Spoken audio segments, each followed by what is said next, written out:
오늘 우리 같이 볼 하나님 말씀은 빌레몬서입니다. 한 장밖에 없는 말씀이기 때문에 우리 같이 한 장을 다 같이 교독해서 읽고 같이 또 말씀 나누도록 하겠습니다. 빌레몬서 1장 1절에서 25절, 빌레몬서 전체 말씀.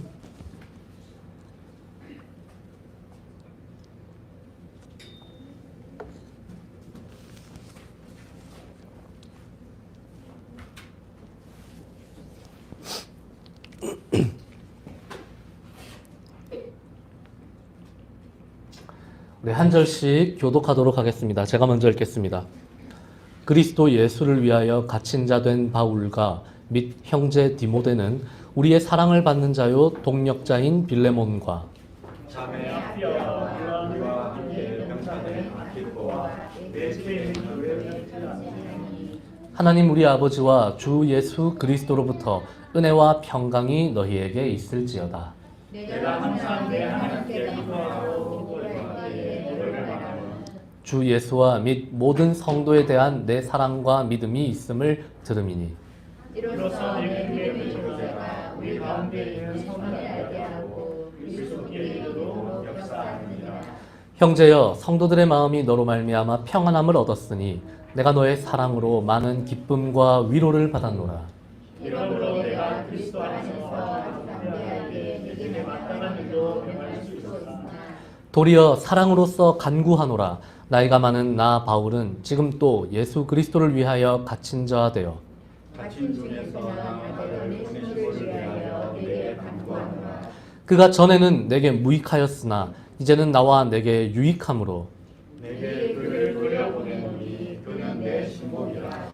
그를 내게 머물러 있게 하여 내 복음을 위하여 갇힌 중에서 내 대신 나를 섬기게 하고자 하나 다만 내 신성하지 없이는 내가 보고 하기를 원하지 아니하니 이는 너의 선한 일이 억지같이 되지 아니하고 자유로 되게 하려 함이라. 아마 그가 잠시 떠나게 된 것은 너로 하여금 그를 영원히 두게 함이리니 이유로는 종과 같이 대하지 아니하고 종이 상으로 곧 사람 같은 형태로 굴지라. 내게 특별히 그런 것은 하물며 육신과 주 안에서 상관된 내게라. 그러므로 네가 나를 동력자로 알진대 그를 영접하기를 내게 하듯 하고 그가 만일 내게로 이르려 하거나 내게 찢은 것이 있으면 그것을 양하러 오겠으나 나 바울이 친필로 쓰노니 내가 갚으려니와 네가 이외에 내 자신이 내게 빚진 것은 내가 말하지 아니하노라. 오 형제여 나로 주 안에서 너로 말미암아 기쁨을 얻게 하고 내 마음이 그리스도 안에서 평안하리라. 나는 네가 순종할 것을 확신함으로 내게 썼노니 네가 내가 말한 것보다 더 행할 줄을 아노라. 오직 너는 나를 위하여 숙소를 하라. 너희 뜻으로 내가 너희에게 하지 들으라. 그리스도 예수 안에서 나와 함께 갇힌 자 에바브라와 또한 나의 동력자가 나와 아리스타고 데마 함께 읽겠습니다. 우리 주 예수 그리스도의 은혜가 너희 심령과 함께 있을지어다. 아멘.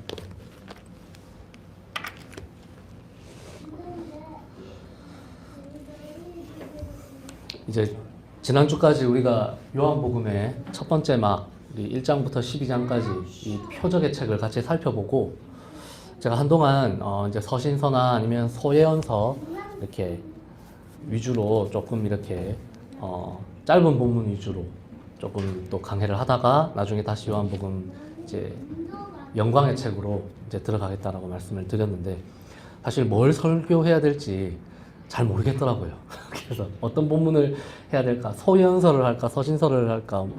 둘 중에 뭘 한다면 하나를 택한다면 또 그 안에서 뭘 택해야 할까? 막 고민을 하고 이번 주에 또 특별히 이상하게 좀 컨디션이 많이 안 좋았어요. 제가 지금 어지럼증이 점점 지금 약화가 안 되고 있어가지고 그래서 좀 컨디션도 안 좋고 이래서 사실 이번 주에 엄청 설교 준비하는 게 너무 좀 벅차더라고요.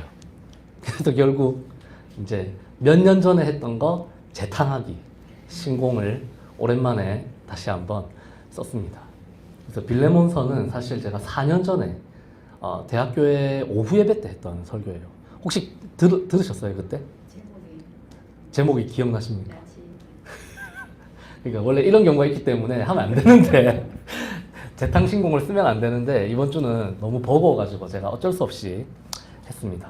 제가 보통 그렇잖아요. 이게 우리가 뭐 그림을 그리는 사람이든지 뭐 아니면 뭐 음악을 하는 사람이든지 보면 자기가 해놓은 여러 가지 이렇게 그 유산들 중에 특히 정이 가는 그런 작품들이 있잖아요. 그것처럼 저도 이제 설교를 하는 사람이다 보니까 제가 썼던 많은 설교들 중에 특별히 이렇게 마음이 가고 정이 가는 그런 설교들이 있어요. 근데 그 중에 사실 한 편이거든요. 근데 이게 막 제가 설교를 잘 써서가 아니라 이 본문 자체가 사실 너무 좋더라고요. 제가 그때도 4년 전에도 빌레몬서를 설교하기 위해서 묵상하면서 제가 너무너무 이렇게 그 뭐라 해야 될까요? 이 바울의 이 글을 읽으면서 굉장히 마음이 따뜻해지고 굉장히 기분이 좋아지는 그런 경험을 했던. 그래서 이 설교가 저한테는 굉장히 좀 정이 가는 그런 설교거든요. 그래서 우리가 빌레몬서 사실 무슨 내용인지도 다들 대충 다 알고 계시고, 그리고 또 짧은 본문이기 때문에 사실 굉장히 쉬운 책일 수 있지만 오늘 우리가 이 짧은 서신 한 편 안에서 굉장히 풍부하게 드러나고 있는 그 하나님의 복음에 대한 어떤 그리스도의 어떤 그 십자가 복음에 대한 이야기를 우리가 같이 오늘 좀 나누면 참 좋겠다 그런 생각이 들어서 이 설교를 이제 다시 손을 좀 파서 이렇게 가지고 오게 됐습니다. 원래 바울에 의해서 기록된 신약 성경들, 우리가 보통 바울 서신이라고 부르는 그 서신들 중에는요, 설교하기 굉장히 까다로운 그런 서신들이 좀 많이 있어요. 대표적으로 이제 로마서라든지 갈라디아서라든지 이런 책들은 좀 굉장히 좀 해석하고 적용하기가 좀 어려운 책들입니다. 근데 이제 우리가 지금 읽었던 이 빌레몬서는 사실 분량면에서도 짧고 또 주제가 딱 하나로 명확하게 드러나기 때문에 굉장히 부담 없이 우리가 나누고 적용을 할 수가 있는 그런 책이긴 합니다. 이제 무엇보다 빌레몬서는 제가 좀 전에도 말씀드린 것처럼 이 바울이 전했던 그 복음이라고 하는 하나님의 진리에 대한 정수가 굉장히 실천적으로, 굉장히 그 현실적으로 잘 드러나는 그런 책이에요. 그래서 우리가 이제 이 내용을 좀 편안하게 또 살펴볼 수도 있지만 우리가 또 조금 깊게 살펴보면 또 굉장히 깊은 바울의 어떤 그런 메시지도 들어가 있다는 걸 우리가 같이 볼 수가 있을 것 같아요. 이 빌레몬서는요, 사도 바울이 아마 이제 로마에서 가택연금 생활을 하고 있었던 그 기원 후 60년대 초반에 기록되었을 것이다 라고 보통 추정을 합니다. 오늘날 우리가 이제 생각하는 감옥하고 좀 다르게 당시 로마에서 바울이 경험했던 이 투옥 생활은요, 뭐 발에 이런 착고 같은 걸 차고 있다든지 아니면 우리 조선시대 뭐 춘향이가 그랬던 것처럼 목에 칼을 차고 있다든지 그런 어떤 그 감옥 생활하고는 완전히 다릅니다. 그러니까 막 좁은 방에 막 여러 명이 갇혀서 막 배식받는 오늘날의 우리 교도소 같은 그런 풍광하고도 완전히 달라요. 갇혀있는 장소는 굉장히 다양하고 자유로웠습니다. 일종의 가택연금이에요. 근데 이제 문제는 바울이 굉장히 낙심하고 힘들어 했습니다. 육체적으로는 막 그렇게 막 힘들게 부담스럽게 안 했을지 모르지만 바울은 굉장히 힘든 그런 마음의 상황을 겪고 있었어요. 왜 그랬을까요? 바울은 이 뻘뻘거리고 돌아다니는 걸 좋아하는 사람이잖아요. 바울은 자기 죽을 때까지 땅끝까지 선교하는 걸 자기의 일종의 삶의 사명으로 삼았는데 그걸 할 수가 없으니까 바울이 아마 힘들어서 죽을 것 같은 그런 위기 상황이었죠. 근데 그런 바울이요, 이 시점에 지금 골로새 교회에 있는 빌레몬에게 편지를 썼습니다.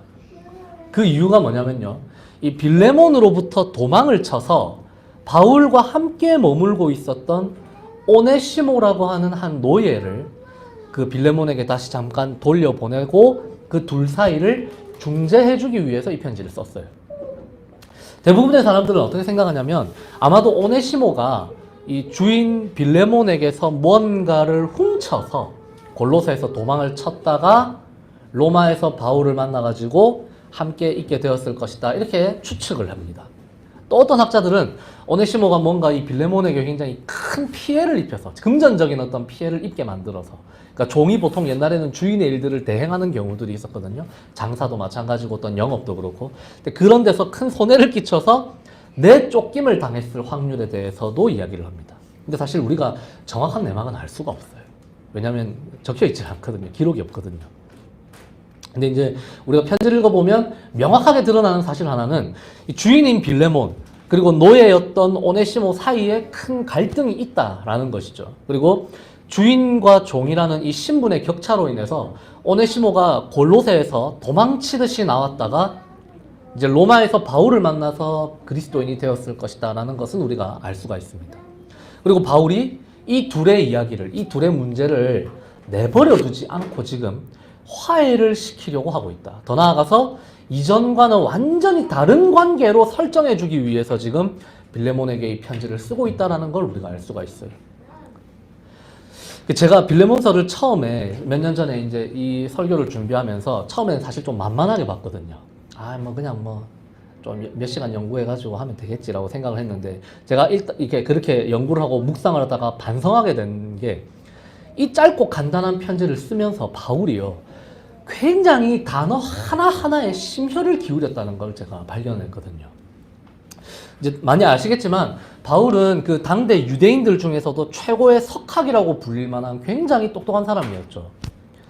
바울 자기가 자신을 소개하는 그런 말에 의하면 바리새인 중에 바리새인이고 유대교의 율법에도 정통하고 그리고 가말리엘이라고 하는 당대 최고의 랍비의 문화생, 그러니까 제자 출신이라고까지 그렇게 이야기를 했습니다. 그리고 바울의 서신들을 보면 이 사람이 헬라 철학에도 굉장히 능통해 있다는 걸 알 수가 있어요. 엘리트 중에 엘리트죠.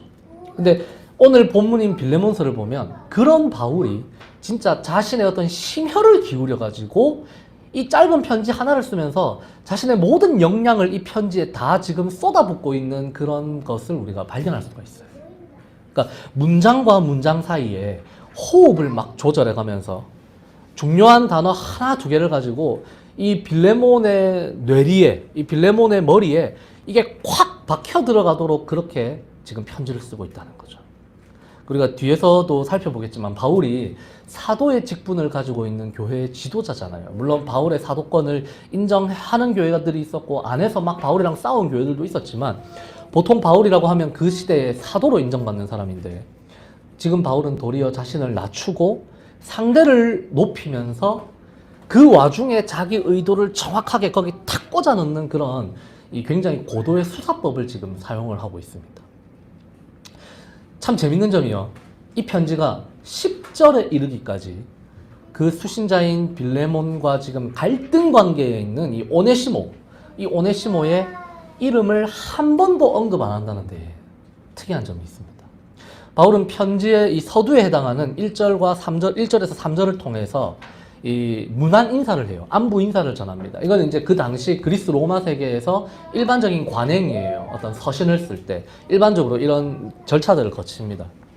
그 뒤에 이제 하나님 아버지와 주 예수 그리스도를 통한 은혜와 평강이 너희에게 있기를 원하노라 이렇게 이야기를 하죠. 그 직후에 이어지는 4절에서 7절의 내용을 우리가 보면요. 거기에도 역시 오네시모 이야기는 전혀 등장하지 않습니다. 그런 낌새조차 내보이지를 않아요. 그러니까 여기까지만 읽으면 오네시모 이야기가 나올 거라고 예측을 절대 못합니다. 그러니까 바울은 지금 이 갈등 문제를 꺼내기 전에 지금 어떤 행동을 하냐면 빌레몬을 막 칭찬하고 비행기를 막 태워주고 있죠. 빌레몬이 그 바울 자신의 어떤 도고, 그러니까 중보기도의 대상 중에 한 명이다. 내가 너를 위해 기도하고 있다. 내가 너를 위해 마음을 쓰고 있다. 그리고 골로새 교회에서 빌레몬 당신이 보여준 그 믿음과 헌신에 대해서 우리가 깊이 감사하고 있다. 이런 이야기들을 막 해요. 그의 봉사를 통해서 많은 성도들이 위로를 받았고 기쁨을 얻었다. 이렇게 막 이야기를 합니다. 그리고 그 후에 본격적으로 이제 본론을 끄집어내는 거죠. 바울은요, 이제 본격적으로 오네시모 이야기를 끄집어낼 때도 조심스럽게 이 화두를 끄집어냅니다. 사실 생각해 보시면 바울 정도 되는 이 거물급 인사라면 자기 영향력 아래에 있잖아요. 이 골로새 교회가. 바울의 그 어떤 사도권의 어떤 영향력 아래에 지금 골로새 교회가 있는데 이런 골로새 교회의 일원인 빌레몬에게는 어느 정도 강압적으로 자기 요구를 관철시킬 수 사실 있는 사람입니다. 내가 이렇게 하기를 원합니다. 좀 이렇게 하십시오. 이렇게 권면할 수 있다고요. 오늘날 우리 어떤 그런 교회들 안에서 신앙 공동체들 안에서 일어나는 많은 일들이나 많은 해결 방법들도 사실 그런 절차들을 보통 통해서 일어나잖아요.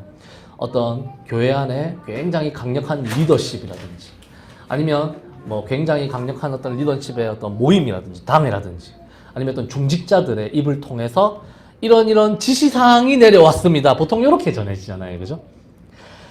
그래서 내보다 신앙의 연수가 낮다든지 혹시 뭐 소위 말하는 소위 그 요직에 있지 않는 사람들에게 은근히 이렇게 어떤 목회적인 압력을 가하는 그런 방식을 쓰죠. 이게 이제 나쁘게 이야기하면 권위를 가지고 사실 뭉개는 거죠. 내가 너보다 이 교회에서 훨씬 오래 있었는데, 아니면 내가 너보다 이 교회에서 훨씬 중요한 사람인데, 내가 너보다 훨씬 더 영향력이 있는데, 나는 중직자고 너는 직분도 없는데, 뭐 이런 방식의, 말은 하지 않지만 겉으로 이런 표현은 하지 않지만 은근히 이런 어떤 정서들을 가지고 우리가 문제를 해결할 때가 참 많은 것 같아요. 복종을 강요하는 이런 일이 사실 우리 기독교 신앙 공동체 안에 참 많다. 그게 현실이라는 걸 우리가 잘 알고 있습니다. 사실 바울은요, 이 초대교회 안에서 그의 위치를 보아도, 바울이 골로새 교회에 기여한 그런 어떤 업적들을 생각해도, 그가 가지고 있는 사도의 권위를 생각해도 그가 충분히 빌레몬에게 강압적으로 말할 수 있습니다. 그리고 당신 오네시모 용서하십시오. 그리고 화해하십시오. 예수님이 당신 용서하셨는데 당신도 그렇게 해야 되지 않겠습니까? 이렇게까지 이야기할 수 있는 그런 사람이죠. 그런데 바울은 지금 어떻게 표현하냐면요, 본문 8절에서 9절과 같이 표현합니다. 본문 8절 9절 같이 한번 읽어보겠습니다. 시작. 이러므로 내가 그리스도 안에서 아주 담대하게 내게 마땅하게 명할 수도 있으나 도리어 사랑으로서 간구하노라. 지금 또 예수 그리스도를 위하여 갇힌 자 되어. 아멘. 그러니까 바울은 지금 어떤 행동을 하냐면 자신의 권리를 지금 앞에 내세우지를 않고 그걸 도리어 지금 내려놓는 그 모습을 보여주고 있어요. 그리고는 자신의 권위 대신에 다른 것을 지금 전면에 내세우고 있죠. 그게 뭐냐면 바로 사랑입니다. 빌레몬이여, 나는 교회를 가르치고 복음을 지도하는 사도로서 당신에게 강제로 요구할 수 있는 그런 권리가 있습니다. 그러나 나는 그 권리를 지금 포기합니다. 그리고 대신에 사랑으로 당신에게 간곡하게 부탁합니다. 강요가 아니라 간청합니다. 라고 지금 이야기를 하는 거예요. 바울이 빌레몬을 향해서 이렇게 이야기를 했어요. 바울이 언급하는 사랑이 뭡니까? 자신보다 더 낮은 자리에 있어 보이는 그 상대를 앞에 두고 자기가 그보다 더 낮아지는 거예요. 그러니까 희생을 촉구할 수 있는, 희생을 요구할 수 있는 자신이 도리어 내가 희생하겠습니다 라고 결단하는 거예요. 그래서 강요가 아니라 간청하는 형태로 간곡하게 부탁을 하는 거죠. 하나님의 아들 예수님께서 자신의 권리를 부정하시고 온 우주의 왕인 자신의 자리를 내려놓고 죽기까지 그것을 완전히 다 내려놓으셨던 것. 스스로 속죄의 희생제물이 되셨던 그 십자가 사건이 바로 외연만 바꿔서 지금 바울의 편지에서 그대로 재현되고 있죠. 바울은 심지어 자신의 연약한 모습들, 내가 이제 나이가 많습니다. 내가 이제 늙었습니다. 내가 지금 이렇게 감옥에 갇혀 있습니다. 이런 자신의 어떤 비루한 상황들, 이거 사실 내세우기, 이건 사실 공개하기 부끄러운 이야기일 수 있잖아요. 교회의 지도자로서. 그런 비루한 상황들을 가지고 하소연을 해요. 그러면서 편지를 읽는 빌레몬이 오히려 이 바울의 배려에 대해서 따뜻해지고, 또 바울의 어려운 상황들을 읽으면서 막 눈시울이 붉어지는 그런 상황들을 만들어가고 있죠. 그리고 그 타이밍이 왔을 때 바울이 마침내 오네시모의 이름을 살짝 끄집어냅니다. 본문 10절에서 12절 우리 같이 한번 읽어보겠습니다. 본문 10절에서 12절 같이 읽겠습니다. 시작. 갇힌 중에서 낳은 아들 오네시모를 위하여 내게 간구하노라. 그가 전에는 내게 무익하였으나 이제는 나와 내게 유익함으로 내게 그를 돌려보내노니 그는 내 신복이라. 바로 앞 구절인 이 구절의 마지막 부분에서 바울은요, 자신이 예수 그리스도를 위하여서 갇힌 자가 되었다라고 밝혀요. 그리고 이어지는 10절에서 이제 뭐라고 합니까? 갇혀 있는 동안 내가 지금 감옥에 있는 동안 내가 오네시모를 낳았다라고 이렇게 표현을 합니다. 내가 오네시모를 낳았다. 오네시모가 지금 내 자식이다라고까지 표현하는 거예요. 그렇게 말하면서 지금 빌레몬과의 갈등 관계에 있는 오네시모의 이름을 언급을 한 거죠. 그러니까 지금 기가 막힌 타이밍에 오네시모의 이름을 탁 끄집어냈습니다. 그러면서 바울이 이제 본격적으로 빌레몬을 설득하기 시작해요.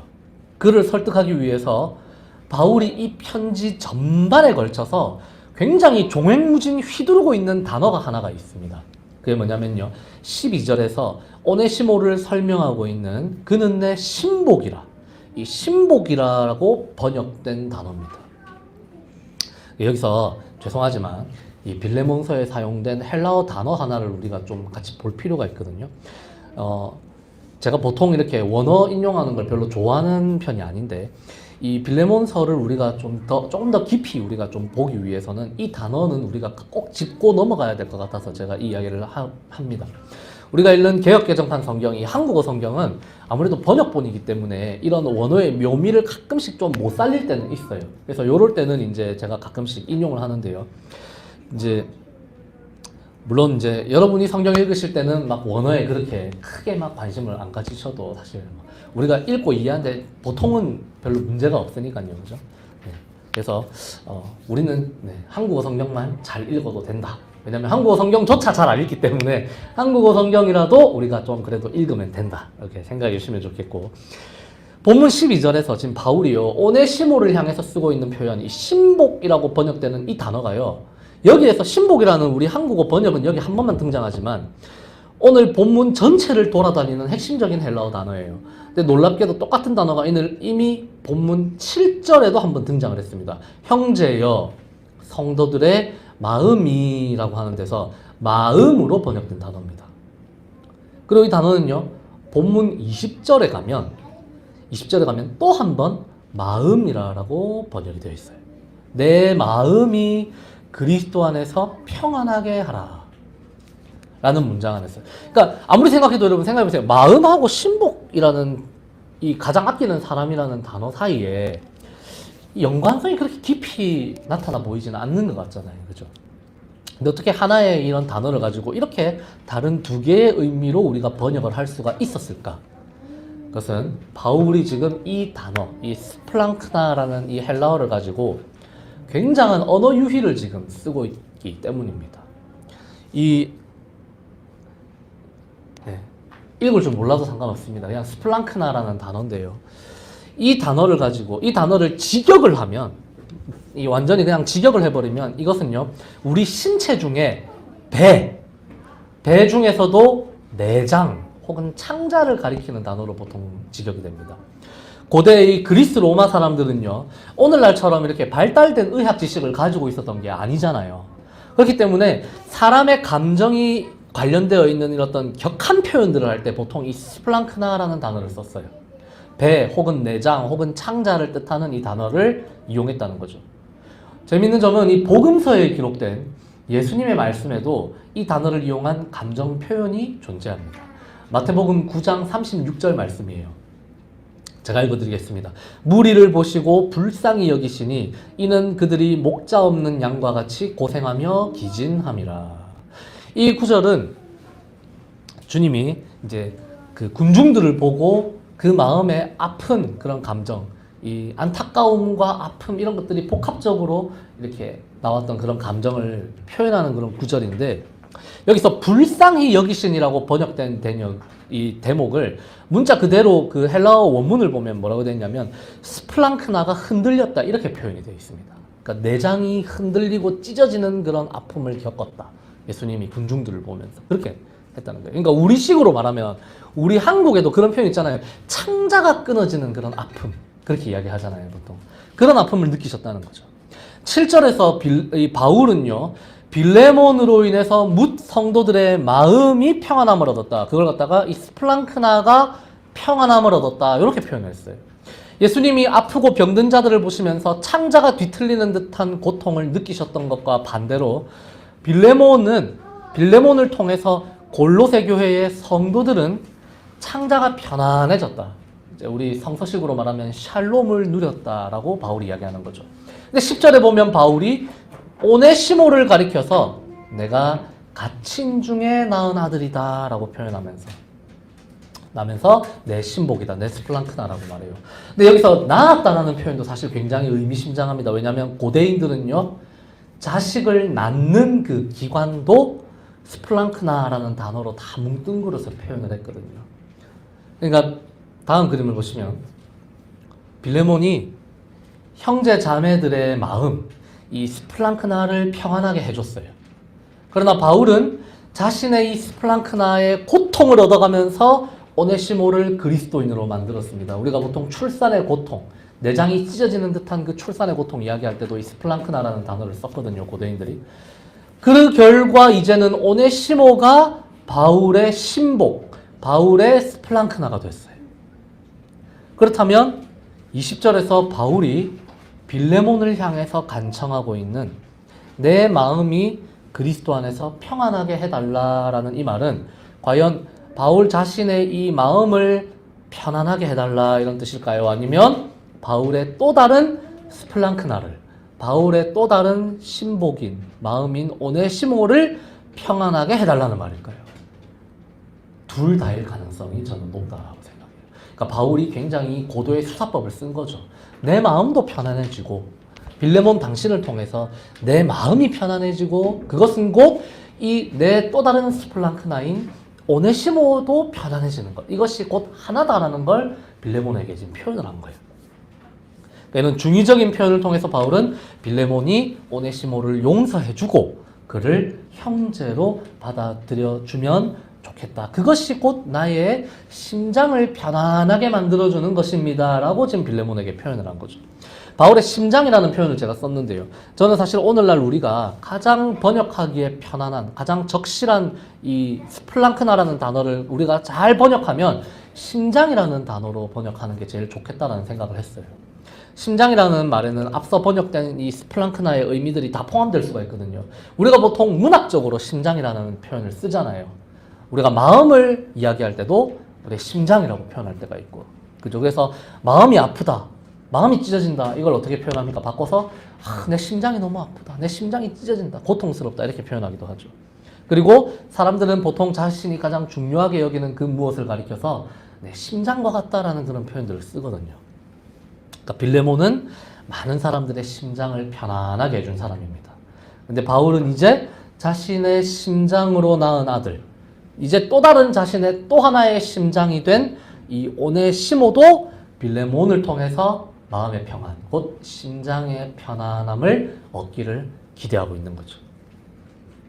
근데 여러분, 오늘날 우리는 어떨까요? 우리는 우리의 형제 자매된 지체들을 마치 나의 심장처럼 여기고 살아갈까요?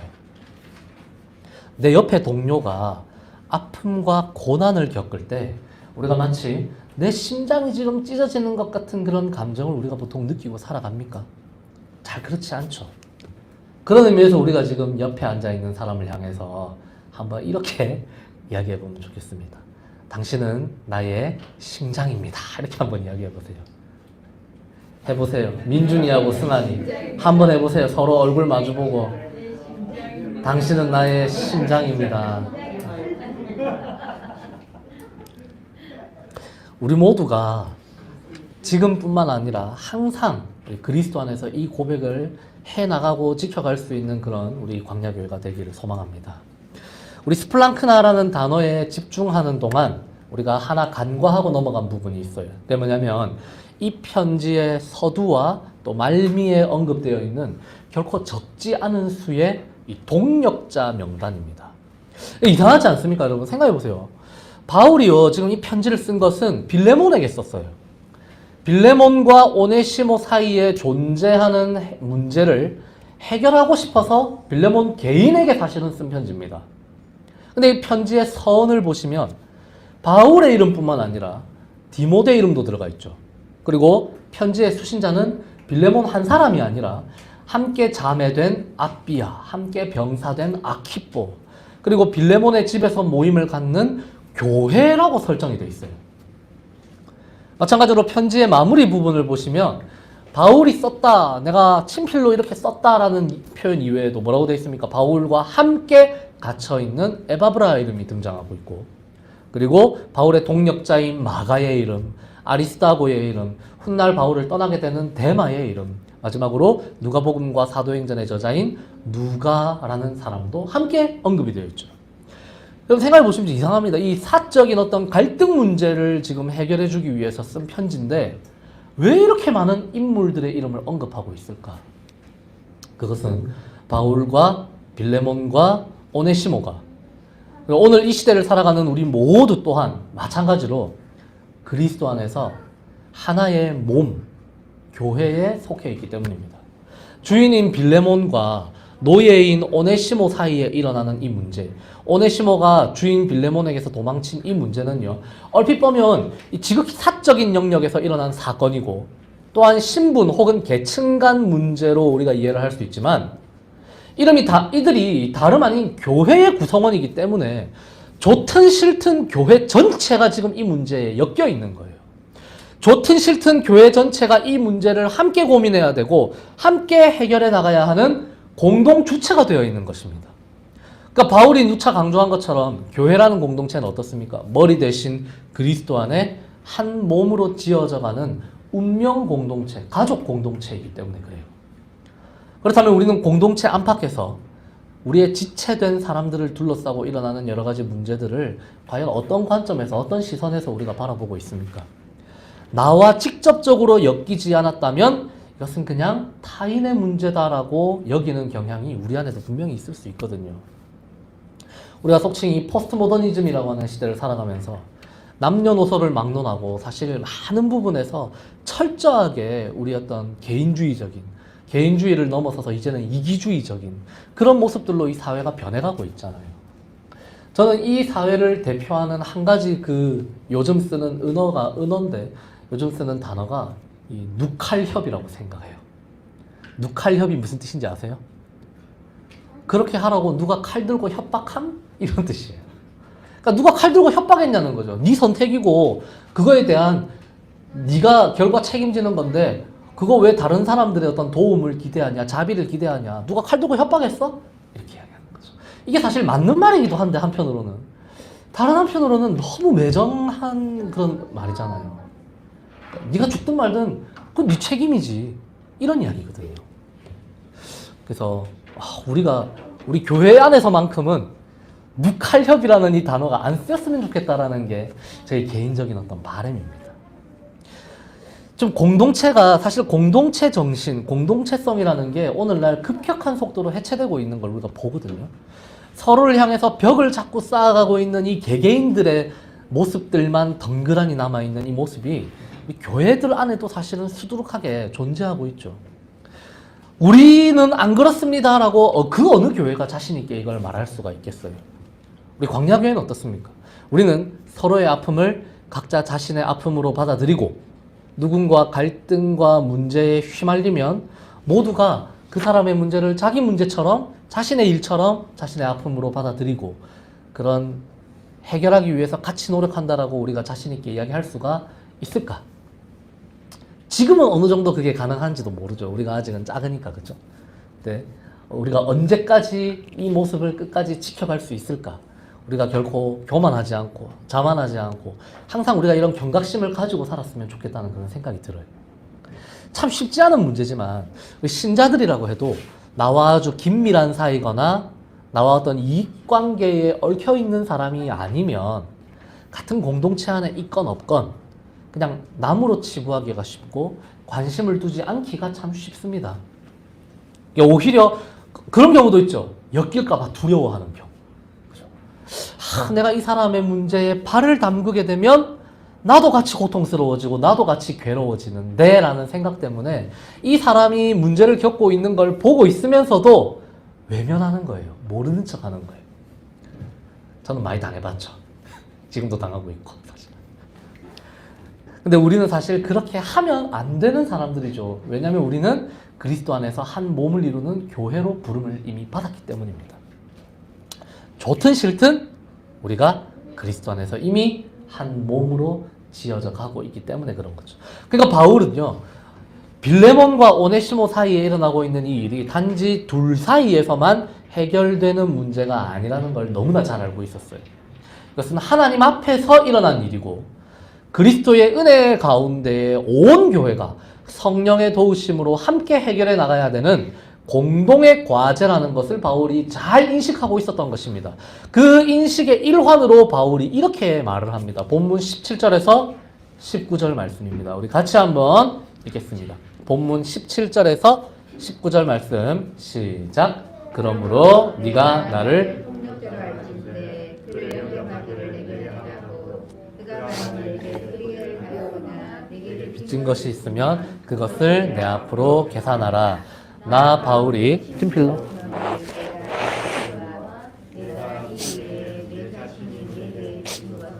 내가 말하지 아니하노라. 여러분 이 문장들이요, 이 빌레몬서에 드러나는 복음의 핵심이라고 저는 생각을 해요. 그리스도 안에서 이제 우리가 하나입니다. 그러니까 내가 사랑으로 당신에게 부탁합니다. 당신에게 잘못을 범했고 당신에게는 무익한 존재에 불과했던 이 오네시모를 마치 나처럼 좀 대해 주십시오. 그는 나의 신복, 그는 나의 심장과 같은 존재가 되었습니다. 내가 심장으로 낳은 내 아들입니다, 이제. 그러니까 나에게 하듯이 그에게 해주면 좋겠습니다. 그가 빌레몬 당신에게 잘못한 것들 있지요. 그거 내가 대신 다 갚겠습니다. 그거 내 앞으로 달아놓으십시오. 내가 빚진 걸로 하십시오. 내가 다 갚겠습니다. 그런데 당신이 나에게 도움을 얻었거나 빚진 것들도 있죠. 근데 그거에 대해서는요, 내가 요구하지도 않고 언급하지도 않겠습니다. 그거에 대해서는 내가 말 안 하겠습니다. 다만 오네시모를 용서해주고 그로 인해서 내 마음에 평안이 임하도록 도와주십시오. 나는 빌레몬 당신이 기꺼이 내 이런 부탁에 자발적이고 기쁜 마음으로 순종해 줄 것을 내가 믿습니다. 내가 말한 것보다 오히려 더 많은 것들을 당신이 해줄 거라는 것도 내가 믿습니다. 왜냐하면 우리가 예수 그리스도 안에서 한 가족이기 때문입니다. 이렇게 이야기했어요. 여러분 복음이라는 게 무엇입니까? 그냥 예수 믿고 예수 믿는다고 입으로 고백하면 지옥 안 가고 천국행 티켓, 구원 열차 탑승 뭐 이런 걸까요? 아니죠.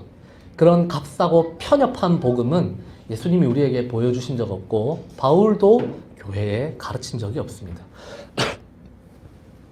십자가의 죽음과 이 부활의 영광을 통해서 온 세상에 계시된 하나님 나라의 복음은요, 1차적으로는 우주의 창조주의자 진짜 왕이신 예수 그리스도께서 다스리시는 이 나라가 그 아름답고 온전한 새로운 세상에 죄인인 우리가 초청되었다는 사실이죠. 그러므로 하나님 나라에서는 지금 이 세상에서 작동하고 있는 원리, 지금 이 세상을 지배하고 있는 그 어떤 악의 구조들이 존재할 수 없다라는 것이 또한 복음의 한 가지 내용입니다. 하나님의 형상인 인간들을 서로 갈라놓고 차별하고 서로 증오하도록 만드는 인종과 신분과 소유의 어떤 많고 적음 따위가 하나님 나라 안에서는 다 사라진다라는 것이 바로 복음이에요. 바울이 빌레몬에게 간청하는 것처럼 모두가 서로를 향한 사랑과 배려 속에서 주인과 노예의 관계가 아니라 형제 자매의 관계로 서로가 서로를 자신의 심장과 같이 여기는 그런 사랑의 풍요로움이 넘치는 그런 나라가 바로 복음이 우리에게 약속하고 있는 하나님 나라라는 것이죠. 세상이 쌓아놓은 서로 간의 장벽과 서로를 향한 대척의 울타리들을 넘어서도록 만들고 그것을 무너뜨리도록 만드는 힘이 바로 하나님이 우리에게 주신 복음의 능력이라는 것이고 2000년 전에 예루살렘에 임하셨던 성령의 능력이었던 것이죠. 여러분 말씀을 맺겠습니다.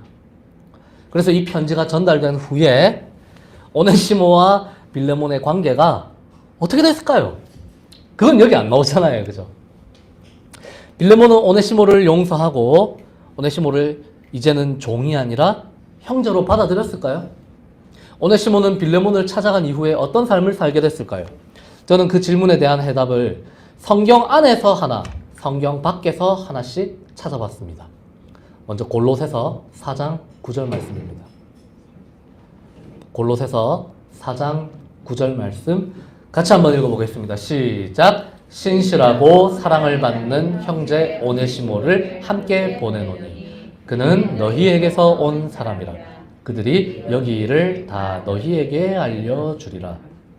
골로새서가 빌레몬서와 비슷한 시기에 기록되었을 가능성을 생각해 본다면 오네시모에 대한 바울의 평가는 이미 그가 교회를 위한 중요한 일꾼이 되었다라는 것을 넌지시 보여주고 있죠. 아마도 골로새 교회와 그 교회의 일원이었던 빌레몬은 이 바울의 요청대로 오네시모를 그들의 형제로 받아들이고 함께 일꾼된 자로 기꺼이 세워주었을 가능성이 높습니다. 어쩌면 이 편지, 이 빌레몬서라는 이름의 이 신약 성서가 된 이 중요한 편지를 끝까지 지키고 보존했던 사람이 오네시모 자신일 수도 있겠죠. 그죠? 근데 더 놀라운 점은요, 초기 기독교 공동체, 우리가 소위 말하는 초대교회의 스승 가운데의 한 사람이었던 이그나티우스라고 하는 교부가 에베소 교회에 보낸 편지에 있는 기록입니다. 이제 성경 외의 기록이죠.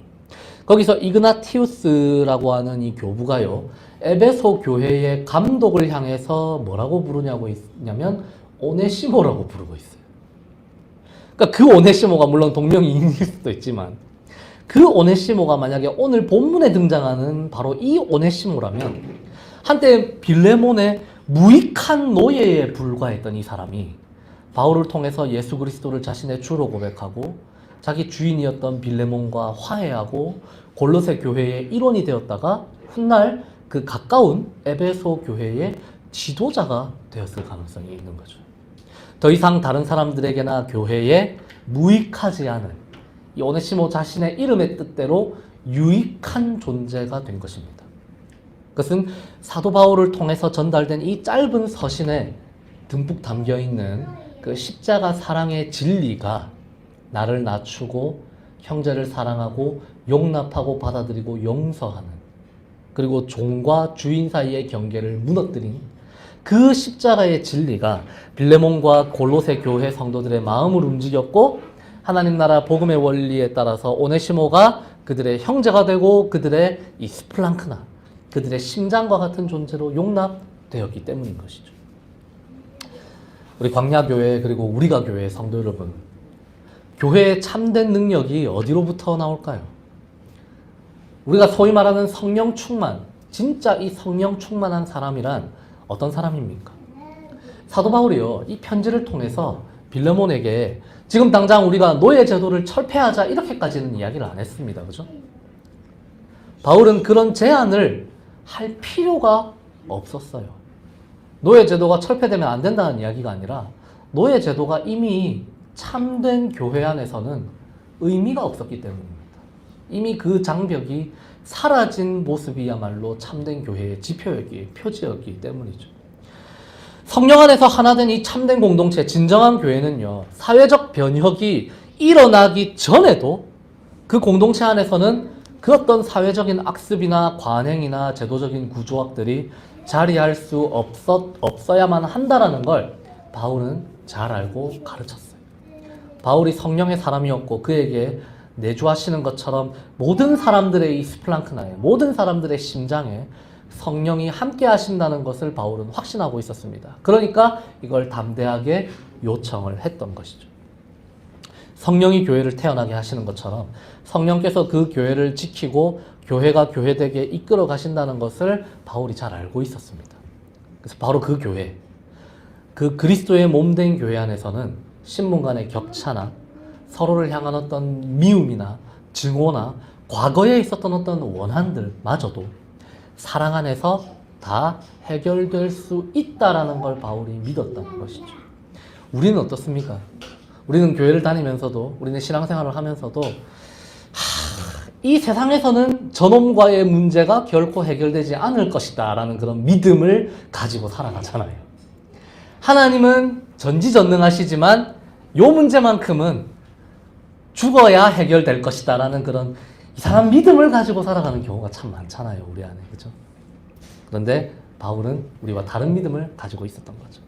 복음의 능력은 교회를 양적으로 팽창시키거나 강력한 영향력을 어떤 발휘하게 만드는 게 아니라 작고 보잘것없어 보이는 공동체 속에서도 서로 남을 나보다 낮게 여기는 마음이 충만해지는 모습을 통해 드러납니다. 주님의 몸된 교회라면 합당한 권위를 가진 사람조차도 자신의 그 권리를 내려놓고 도리어 겸손한 자세로 부탁하는 곳, 인간이 만들어낸 모든 장벽들을 다 없애고 구성원 모두가 서로를 용납하고 형제자매를 나의 심장처럼 여기는 그런 곳이 되어야 합니다. 바라기는 우리 광야교회가, 그리고 진주에 있는 우리가 교회가, 그리고 이 땅에 있는 모든 교회들이 그런 복음의 아름다운 공동체로 회복되며 자라갈 수 있기를 진심으로 소망하고 축복합니다.